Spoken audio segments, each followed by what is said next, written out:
Hi, good afternoon, everybody. So I'm Joe Krajcik, as Sekar introduced me as, and I'm director of Create. But I'm not actually representing Create today. I'm actually sitting in for Don Heller.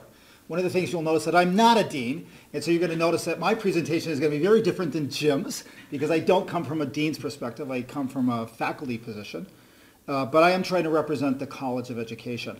And I think the first thing that I'm going to say from that perspective is that we're really at an exciting time in STEM education, not only in K-12, but actually in K-16. And what's so exciting for me is the integration of those two. I don't know of a time in history in which the K-12 world and the higher ed world is working so well together.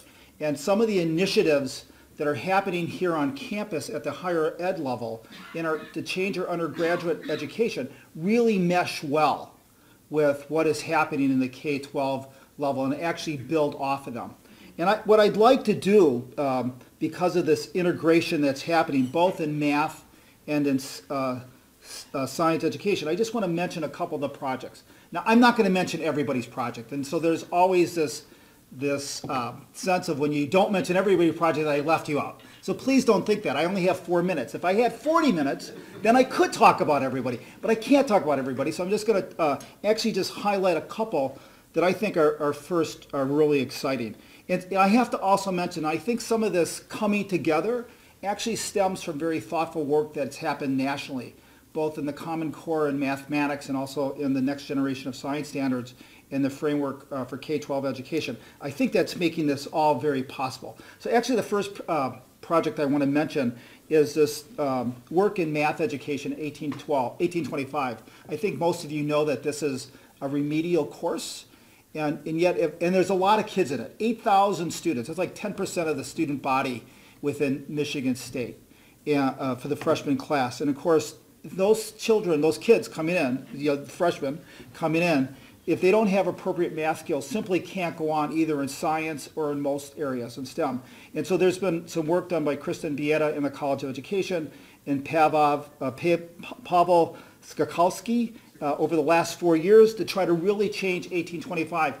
And if you know something about 1825, it was always basically computer-based. Well, if you're afraid of learning mathematics, sitting down in front of a computer to learn mathematics isn't the most ideal thing. And so what Pavel and Kristen have really done is made that have introduced a face-to-face component to it, as well as in bringing in innovative methods of how do you teach mathematics to students. And they've really made substantial changes, substantial progress.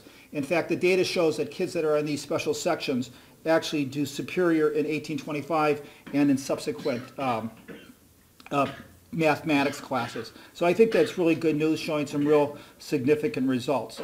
There's some other faculty members in the College of Education, Corey Drake and Tanya Bartel and Beth Herberman-Eiserman, who are really trying to learn about how do you teach mathematics, help pre-service teachers teach mathematics in a more equitable way, both at the elementary level and the secondary level. So that's my little talk about mathematics education. I'm going to jump over to science education. And here again we see some really wonderful coming together of the K-12 and the higher education work. And one of these projects that's happening is with Christina Swartz and John, forgive me, I'm going to destroy your last name, John Sulfo from biochemistry. So it's a coming together of education and biology to bring in modeling within the biochemistry. So they're working both on both the regular biochemistry class as well as the one for non-majors.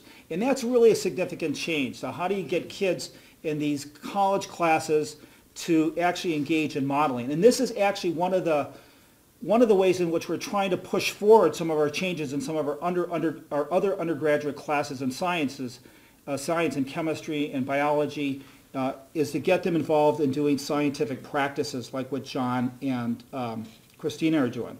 Basti Swatel and Andy Anderson are actually have an LPF that we just heard that it supports that grant. Like, it's just amazing. You should think of what Jim said about that funding. It's just wonderful because it's actually supporting Basti and Andy to actually look at enrollment in introductory chemistry classes and see if there's actually not just introductory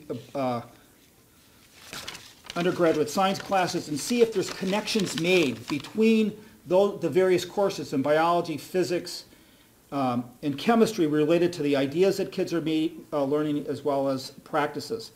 Becky Motz, who's in the College of Natural Science and Crate, as well as Matthew, and Matthew is not here, so he doesn't care if I really kill his name. Rolzniski, who's a professor in higher ed and adult and lifelong education, are actually have a related type of project in which they're looking at when you bring in these core ideas and scientific practices and cross-cutting concepts, does this kind of effort actually cause kids to continue to go on and persist in science learning? There are a number of projects in a lot of that work on core ideas, cross-cutting concepts, and practices really builds off of what happens in the framework for K-12 science education, and has come up now to the higher ed level. And what I wanted to mention that there's a number of projects that are happening in the College of Education that are also trying to foster this notion of really trying to build kids' understanding of using science ideas rather than just memorizing science ideas, really trying to prepare those kids to actually come here and do a much better job in their introductory classes. So I'm sure my 4 minutes are up by now. I just want to say that I think it's just an exciting time in science education because the bringing together of these ideas both at the K-12 level and the higher ed level that really try to make a difference.